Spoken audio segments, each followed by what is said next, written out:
আসসালামু আলাইকুম রহমতুল্লাহ। কী অবস্থা সবার, কেমন আছেন? তো আশা করি সবাই ভালো আছেন, সুস্থ আছেন।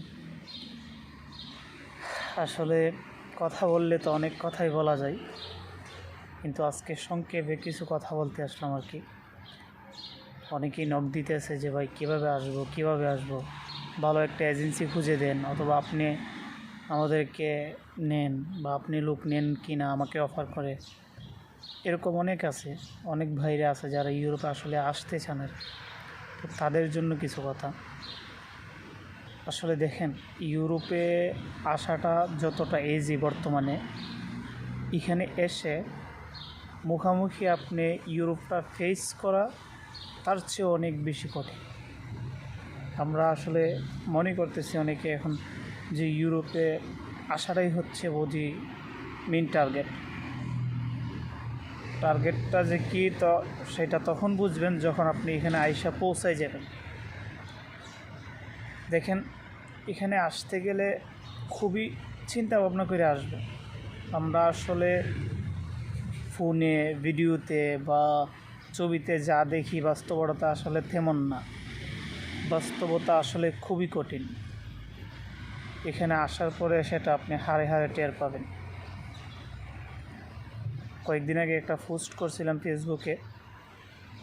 ফেসবুক পেজের মধ্যে আর কি। তখন একজন ভাই নিচে কমেন্ট করেছিল যে ভাই, শুধু প্রাকৃতিক সৌন্দর্য নিয়ে পোস্ট করলে তো আর হবে না, পিছনের গল্পটা একটু বইলে। তো বাইরে হয়তো বা কোনো একটা ইউরোপ কান্ট্রিতে আছে, মনের মধ্যে খুব কষ্ট নিয়ে এই কথাটা বলছে। কারণ এখানে আসার পরে আসলে বোঝা যায় যে লাইফটা আসলে কী, বা ইউরোপের লাইফটা আসলে কী। দেখেন, এখানে আপনারা যেমন আমরা আছি, যদিও আমরা নতুন মানুষ, আমাদের তুলনায় অন্যরা আরও পুরান, যারা 5 বছর, 4 বছর, 6 বছর হয়ে গেছে, তাদের কথাই বলেন না। দেখা গেছে এই মাসও কাজ আছে তো ওই মাসও কাজ নেই। এই হচ্ছে ইউরোপের সিস্টেম। সুতরাং ইউরোপে নতুন যারা আসতে চাচ্ছেন বা আসবেন, তাদের জন্য আমার এই বার্তাটি হচ্ছে, একটু চিন্তা ভাবনা করে আসেন। ইউরোপ তো আর চলে যাচ্ছে না বা হারিয়ে যাচ্ছে না। আগের তুলনায় এখন আরও ভিসা ইজি হয়েছে, ভিসা পাওয়াটা সহজ হয়ে গেছে আগের তুলনায়।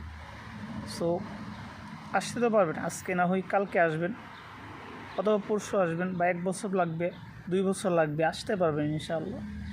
আসার যেহেতু ইচ্ছা আছে, আসতে পারবেন সবাই। তবে একটু চিন্তা ভাবনা করে আসবেন সবাই। আর অবশ্যই ভালো কোনো মাধ্যম নিয়ে আসবেন। দেখেন, এখানে না, পুরো বিশ্বেই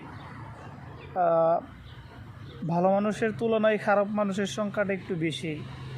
সো এই ক্ষেত্রে আপনি একটু জাস্টিফাই করে আসবেন, আসলে আপনি ভালো মানুষের হাতে পড়ছেন নাকি খারাপ মানুষের হাতে পড়ছেন।